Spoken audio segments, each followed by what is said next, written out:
जय जगन्नाथ सायना ओडिया टेक को आपण मानक स्वागत। दर्शक बंधु, वर्तमान प्रधानमंत्री नरेंद्र मोदी को बहुत बड़ घोषणा पीएम किसान रे चाषी भाई मानक पाई बहुत बड़ घोषणा कर। तो चलो देखा जे पीएम किसान लाटेस्ट अपडेट कौन रही। कृषक कल्याण प्रति सरकार प्रतिबद्धता को दर्शाइला नुआ सरकार प्रथम निष्पत्ति। देखु एथि जे तृतीय थर पर जितेबाला प्रधानमंत्री शपथ ग्रहण कले सेतेबाला पीएम किसान निधि 17तम किस्ती जारी करने प्रथम फाइल स्वाक्षर कर सहित प्राय देशर प्राय 9 कोटी 30 लक्ष एठी कृषक उपकृत हेबे और से प्राय 20,000 कोटी टंका एठी वितरण कर।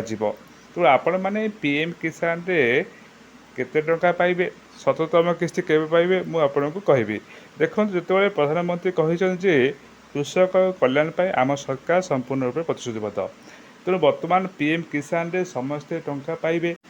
तेणु आपण मैंने देखु ये थिला पीएम किसान ऑफिशियल साइट। ये 17तम इंस्टॉलमेंट आगामी मंगलवार दिन बा 18 जून रे आपण मैंने पाइपारे।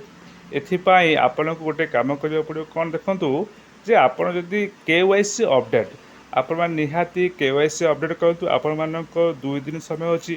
जदि आपण मैंने केवाईसी अपडेट करि नाहंती ताहले आपण मानकु पीएम किसान रो 17तम इंस्टॉलमेंट मिलिया पाए किसी असुविधा हो पाए। तेणु आपण मैंने केवाईसी अपडेट करतु, फल आपण मैंने मंगलवार दिन पीएम किसान रो 17तम इंस्टॉलमेंट पाइपारे।